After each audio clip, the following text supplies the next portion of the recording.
Right, ladies and gentlemen, boys and girls, welcome to another episode of Beyblade Just Shoot, where we talk about anything and everything about Beyblade.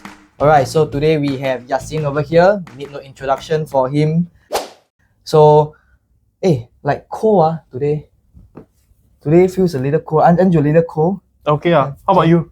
I feel really cold. That's why I'm wearing this Beyblade X hoodie over here. Wow, real drip. I like the quality.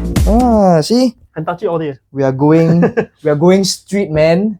So you guys are wondering, this is the Beyblade X hoodie. So official one. Yep, really, really official. I think I still got the tag behind.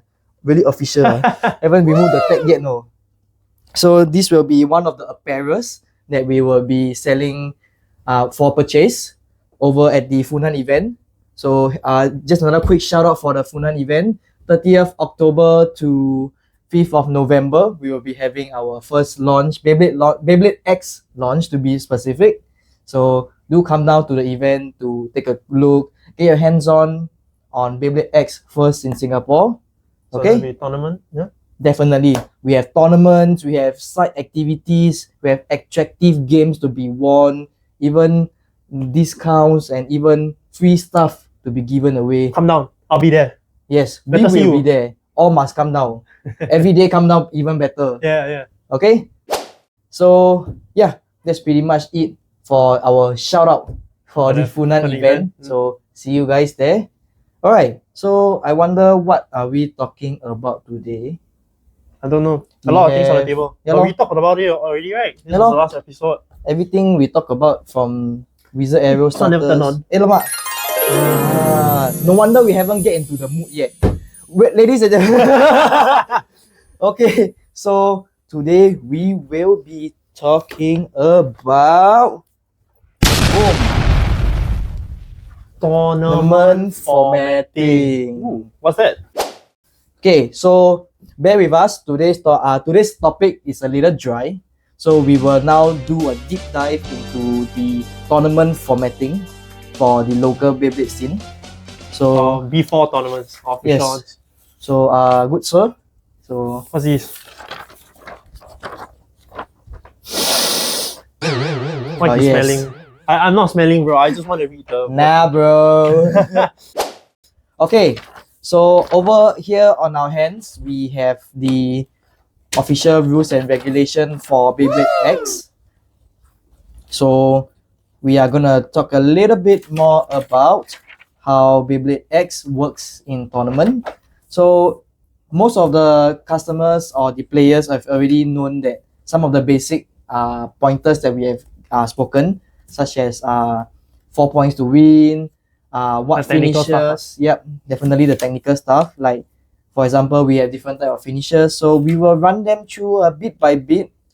Let's do a bridge version of the tournament rulings. The people who played Beyblade Burst and other formats before the previous generation should know roughly how tournaments work. But for those newer players that want to know how the rules and regulations, basically. Correct. So let's start. Yep. So fortunately, nothing much has changed. So the basic stuff are still the basic stuff. So let's have a look. Yep. So we have about Beyblade, how the judges are having the calls for all the decision makings. So remember, in our Beyblade X tournaments, only Beyblade X products can be used. correct, The one Takara told me, Yes. authentic ones. So the one that Definitely. says, Takara told me at the top. yeah. So that's it. For That's pretty much it for about Beyblade. So as always, no modification. So you guys out there, please do not use marker to paint over your parts. It really hurts us when we see that it's being painted on. I mean, by all means, if you love the color scheme, go ahead, but you need to bear the consequences that you can't use it for a tournament. That's right. I mean, if you want to do it, then most likely you're not going to play with it. Okay, so there's pros and cons. If you want to paint, then don't use. Correct. So the same goes for launchers when it comes to modification. So we do know that there are some people out there that modifies their launcher perhaps For casual use lah. yeah, for maybe changing the strings or changing the gears so that the spin ratio will become higher, etc. But this is strictly not allowed in the tournament itself. Yep. Okay, so moving on to the next point. So we have bay checks. So as always, the GMs or the game masters, they will perform a bay check So every time the player enters the ring. So let's say you are a player and this is your Beyblade, so the GM will just make disassemble a bay to make sure there's no funny business inside. Mm-hmm. Okay, nothing here. Mm-hmm. All looks all good, all genuine. Mm-hmm. Because some of the fake parts they look a little different. Right, okay, put it back in. It twists. It does fine. Okay, legal for use. So in case you guys are wondering, what if and how will the GMs find out that if the bay has been modified or perhaps it's not even a authentic part? Don't worry, our GMs are professionally trained in this manner that they can identify with just a glance that it's a fake part. Yeah, something's wrong, something fishy. Mm-hmm. So if you are really trying to play the system and perhaps you brought in a fake part, you have to bear the consequences that Disqualified. you're gonna be disqualified when discovered. Yeah. Okay. So the bay checks are pretty much it. After that, just now we have briefly touched on launcher checks. Moving on to the stadium. Okay, so Okay. we have introduced how the stadium works, right? And where the spin finish, your over finish, extreme finish, and burst finish also, right? Yep. So we will flash it out on the screen on how the battle zone looks like. So we have the top-down view of the stadium. Then we also have two over zone, which is where the pockets are, where we perform the over finish when the Beyblade enters inside. Then we also have the battle zone, which is the main bulk of the white or transparent ring that we have, including the extreme belt. And last but not least, the extreme zone, which is where you get knocked out and you perform an extreme finish, which grants you 3 points. Yes, so that is pretty much for the stadium. So we have the different zones to determine the different winning conditions that grants you different points.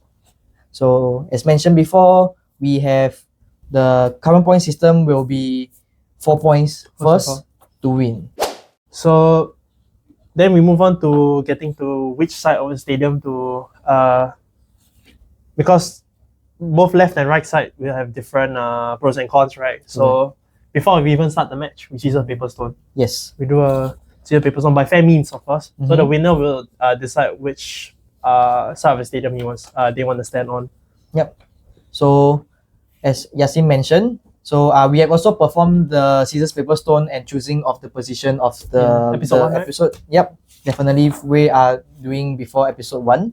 So the procedure will be the same during tournaments and official events hosted. So do keep a note that you have to do that before the round starts. Yeah. Okay. So this time, point number 2 is actually very interesting. We haven't actually come across such a specific point before. Perhaps that they have received feedback from the ground that players are facing such issues. So point number 2, it is forbidden to obstruct an opposing player's shot in any situation touching the stadium with the player's body, launcher, decorations, or any other objects during a shoot is prohibited. If the judge determines that the intention contact was made, it will result in a disqualification. So DQ. Yep. So don't do it. In case you guys are trying to be funny, I think quite common sense. Don't obstruct your opponent. I mean, you have to go by fair means, right? I mean, now that Beyblade X is considered extreme sports, gear sports, yeah, we gotta treat it like a sport, with sportsmanship. Like how we always must sportman the. Yasin don't get cause he wasn't appeared during the episode. But like how we always do the handshake during every start of the round. So that also shows the sportsmanship towards playing Beyblade as well. So yeah. And the basic stuff like how the command goes. 3, 2, 1, go shoot. 3, 2, 1, let's go. No. 3, 2, No, 1, go shoot. Yeah. Only one. We only use one for official format. So now we even have a very specific launching method. So players are only allowed to shoot at a height of lower than 20 cm from the stadium bottom. So Thanks, yeah. if you guys always like to launch too high, Alamak. alamak, Oh. bam. So today's topic. Let's start over again. Okay, so that's pretty much it for shooting method. Okay, first page gone. Okay, so moving on to the next page, which is also the last page. Regarding battle. Oh, okay. So this is where the file system and everything comes into. Okay, so do you have any specific points that caught your attention that you want to talk to the viewers out there? Yeah, must read first. Why never read first? Hey. Ah. Okay, so let's start with file launchers because at the top of my head. Okay. I think newer players might want to know this. So what is a file launch? So few definitions of file launch. There's a few things that fulfill a file launch. So one is either early or late. Late launch, early or late launch, right? So let's say 3, 2, 1, go shoot. If some kids maybe shoot too early or too late, and it's not fair for the opponent, right? So we'll just restart the match. Restart the battle, not the entire match, the battle. Then secondly, if your bay self KOs directly, so if it goes into the over or extreme zone immediately after launch with no contact with your opponent, then we call it a foul launch, right? Yep. So maybe there's an error on your side, so which is not fair. So we give you one more chance, basically. Thirdly, if your launcher is malfunctioning, launcher jam or gear skip, so we'll give you another chance. Make sure you set your launcher correctly, or if your launcher is broken, go get another launcher, right? In case if you're afraid that your launcher is not working as it should, you can also request to have a test launch. Yeah, test launch. Like all the players do out there. Yeah. I mean, you can do it maybe 1 or 2 times, just don't abuse the opportunity. So yeah, the GMs will be more than glad to let you do your test launch to make sure that your launcher is... want to make sure it's fair for both sides. Correct. So about foul launches, so what does a foul launch mean? So it basically means you get one more chance to relaunch. 2 foul launches in a row will give your opponent 1 point. Yep. So be careful with your launch. So you don't want to give 3 points to your opponent. So 2 consecutive fouls equals to 1 point to your opponent. Then we move on to the next day. We carry on, basically. Yeah. Oh, we should mention about what the format of the battles is, right? Yep, definitely. Okay. So we're doing 3-on-3. So before each tournament session, everyone comes out with a deck of 3 Beyblades with no repeated parts. All parts have to be different. The parts include bit, your ratchet, if I can take it out. I'm sure you can. Come on. Can ratchet and your blade. So everything must be different. So if you have a flat in, let's say using drawn sword, you have a flat, right? Your next bay, maybe health side, cannot have a flat. It can be tapered, it can be ball, needle, whatever. But cannot be, oops, bit. I'm definitely a professional. So yeah, no repeater parts. Quite simple for the start. Yep. So how 3-on-3 works is you put your deck in order. So 1, 2, 3, there will be a deck box. First battle will be your first bay versus your opponent's first bay. Then got draw, got win or lose, whatever. Then next battle, second bay. Right. And third bay and so on. Then if let's say by third bay there's no winner yet, then you do a reshuffle. So both sides, or the opponent and you, can do a reshuffle if you want to. If you want to keep the same sequence, up to you. But most of the players will do a reshuffle. Yep. So that's pretty much how 3-on-3 works, like Yashin mentioned. First to 4 points win. Yes, as always. For now, perhaps further down the road, they're going to introduce something new, perhaps even more point systems. We don't know. But yeah. So if it's a draw, we are doing two draws in a row, right? Oh, yes. So regarding draws, so during bursts we encounter such issue that because the high frequency of LED batters Stamina. that resulted in a lot of draws and delaying how we move on with the matches. So we have decided to implement One draw. One draw. Then we move on. We are clearly not synchronized. Okay. It's okay. So I'll let Yasin do the explaining for the draw system. So for burst, we did a one draw, right? Because of, like Jeremy said, the high frequency of stamina matchups. But however, in X, it's gonna be quite rare we have a draw. I mean, it's possible. I hope so. But at the very least, a draw usually is because of two bases getting knocked out at the same time, or burst, or whatever. So to make it fair, if it's a draw, we'll do the battle one more time. Yes, correct. One more time. Usually two draws happening at back to back. Quite rare. Correct. X, if provided not, there's no LED. Yeah, yet. Please But for don't now, go in that direction. Yeah, for now it's two draws in a row. Then if really two draws in a row, then we move on to the next bit. Correct.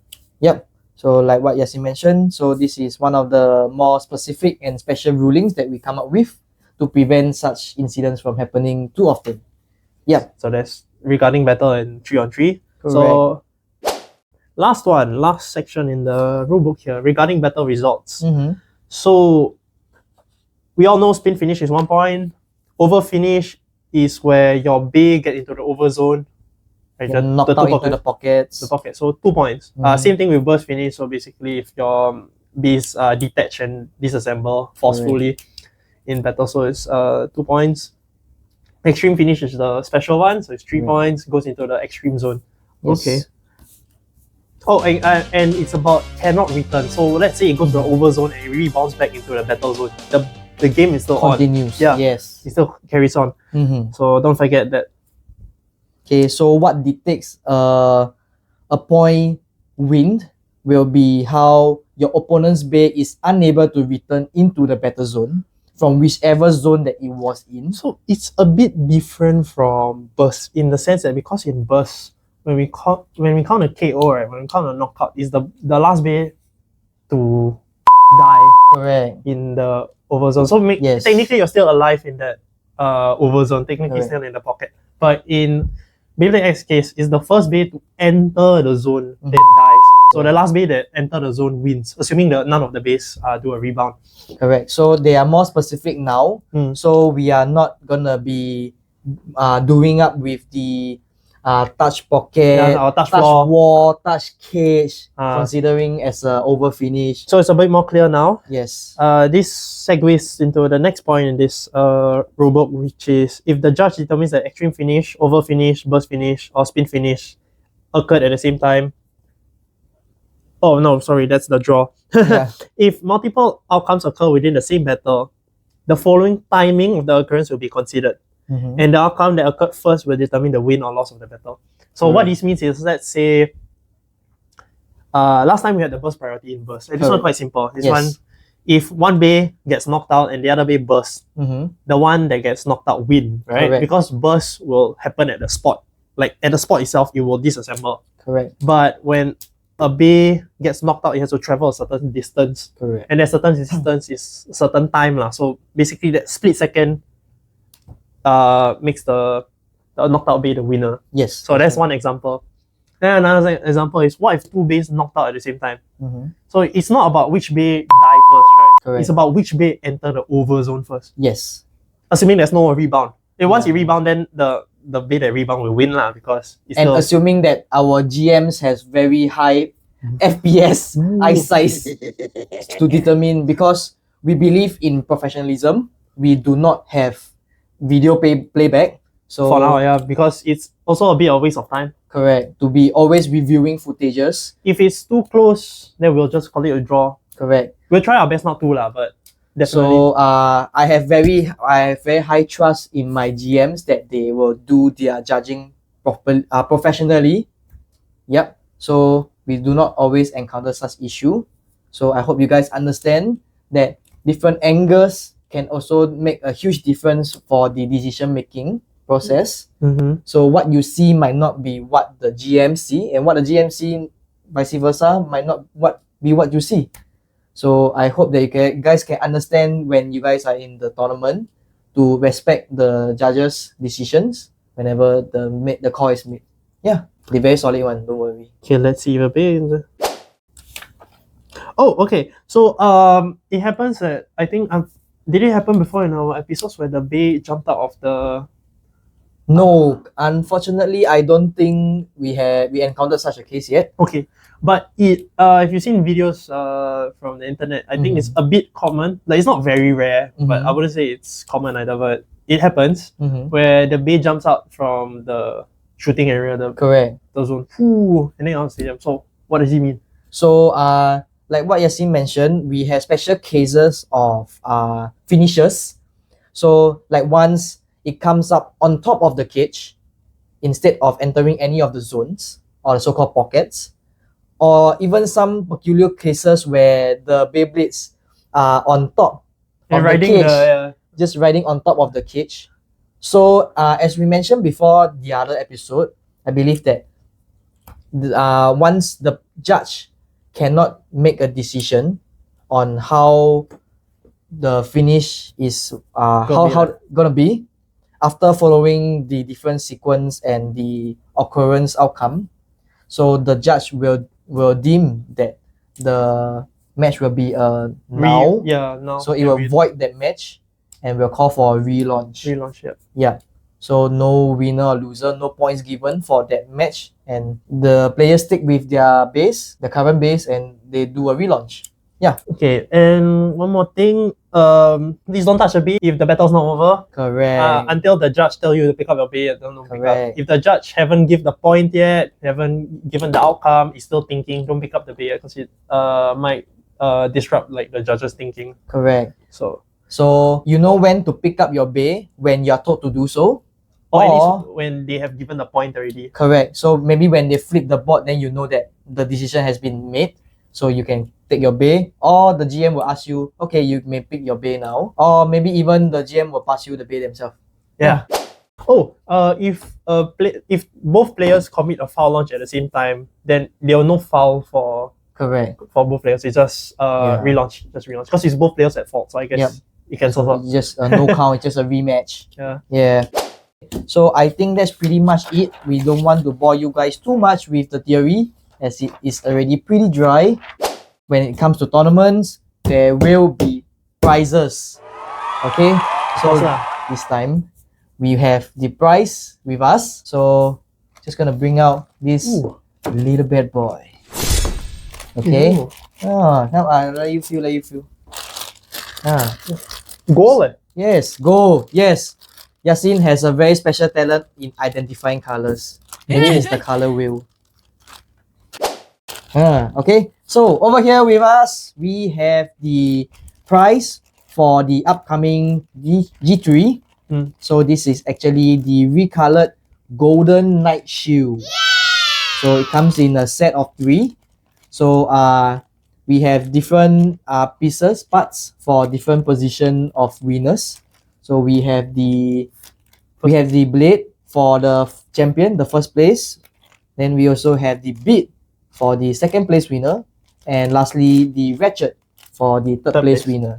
So let us just open this up, let you guys have a quick look on how it looks like up close. Okay, we are back. So this is the packaging.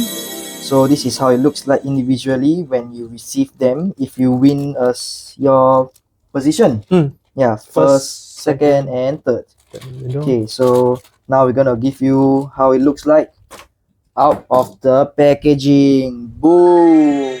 Look at this bad boy.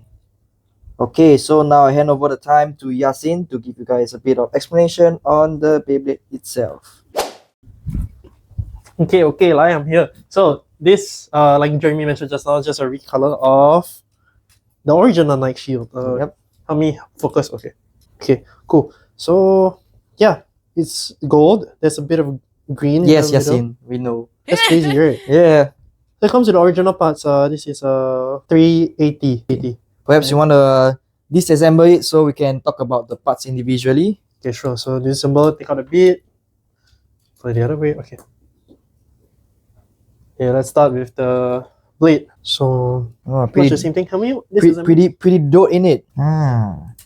okay, right. Just gold. It's gold painted. Alright, then we have the other side. Okay, pretty good, pretty good. Oh, strong. So you can see that the price bay is pretty much a full gold recolor of the original Knight Shield. Just that only the avatar part itself has retained the green, but unlike the normal one, which is a solid green, this one is a little translucent with a bit of glitter. Bling bling bling. Okay, next up, we have the 380. ratchet. Yeah, the 380 ratchet. So okay, maybe just put it this way. Okay. So it's just gold, matte gold, and has a yellow plastic base here. With a little glitter on it. Okay, moving on to the last part, which is the bead. So it's gold. Okay, Yes. it's green. This entire thing is almost solid green, yeah. opaque green. Yeah, it's actually almost the same. Yeah, it's the same color. It looks a bit weird on camera, but it's supposed to be green. But yeah, this is more accurate. So the green. So we have the tip itself being solid colored. Yeah, yellow. Sorry, and yeah, with gold. The stem being the gold translucent color with a bit of sparkle. Okay, so now we're gonna assemble them again. If I can do it. Oh, I'm such a professional. Okay. Yeah, definitely. Ooh. And there we go. The full bay. Okay, so let's just do a bit of comparison with the Beyblade's weight.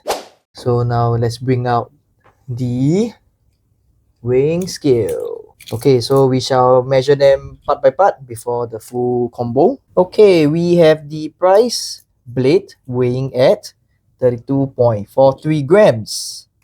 Maybe you want to compare it with the original one part by part. Should be. So I think already. Okay. We have the original one at 32.51. Surprisingly, it's heavier than the price one weighing at 32.43. Slightly lah. Yeah. So this is the next up is the ratchet weighing at 6.96 grams. Comparing with the original one, we have 7.08-ish, 9.9. Okay, so it's again, lighter. Again, heavier. The normal one is heavier. Okay, last but not least, we have the bead going at 2.22 grams. 2 grams. And the normal one going at 1.97. The recolor is heavier. Finally, we have a heavier part. Maybe that's why it's the second place price. Maybe, just maybe. Okay, so we're just gonna assemble the full thing. Okay, hold on while I just zero it. Okay, so now the entire bay for the price one will be 41.46 grams, and the normal one weighing at 41.656. 41.6. About the same. It's pretty much similar. Yeah. Actually. Okay. So just recolor. Shouldn't have too much of a difference, right? Correct. So in case you guys have this mentality where the recolor one always heavier because it's coated with color, etc. Unfortunately, it isn't. So perhaps it's more of aesthetic and collection purposes. Yeah. So that is pretty much it for the close-up and detailed explanation of the Price Bay Knight Shield. Alright, so let's get back and let's wrap it up. Right, so we are back. So what are your first thoughts after having some hands-on with the bay itself? Yeah, it's really nice. I like the gold. Such a precious, Yep. Other than it looking nice, do you think that it's very significant? I think it's okay as a G3 price because G3 is just not so serious type of tournament. It's a smaller scale one where we host G3 tournaments weekly at selected B4 stores. Yeah. So as a casual price, I think it's really good, really neat. And as more tournaments come and more the stakes are higher, there will be better prizes. There will be more exclusive. Definitely. But for now, as a casual price, I think it's really good. So everyone should try to get it. Yeah. So we are coming up with the G3 prizes. So it will first be appearing at the Funan event. So we will be hosting our first ever G3 tournament at the Funan Beyblade launch event. So happening at the weekend of the 4th and 5th of November. So Funan Atrium B2. So you can stay tuned to our social media platform for more info about the upcoming event. Yeah. So this gives you the chance to win them in different places. So you gotta keep playing to get the different parts since it's split between first, second, and third. So I hope you guys can collect them real quick to form the full one. Yeah. So as always, before the episode comes to an end, we have The teaser. So for the next episode, we are having Big box. Not very big like the Start There Stadium, but yeah, definitely this fella. At least I don't need to pretend to have a stomach ache to bring this box out. You know, it's okay. Kind of cover my face a little. So this fella, stay tuned to the next episode, upcoming episode. We'll be reviewing this product. So I believe that this product can fit very well with the theme of tournament since it comes in three on three. Yeah. 3 and 3 set. Oh wait. Oh, Oh, oops. Oh. Censored it. Censored it. Toot. Okay, so that's it for today's episode of Beyblade Just Shoot. Remember to like and subscribe to our YouTube channel for more upcoming Beyblade contents, and also for Beyblade Just Shoot podcast episodes. Yeah, remember to like, subscribe, hit that notification bell if you haven't. Get more up-to-date Beyblade contents in Singapore. So that's it for today's episode. I'm Jeremy. I'm Yasin. You shoot, I shoot, Beyblade just shoot!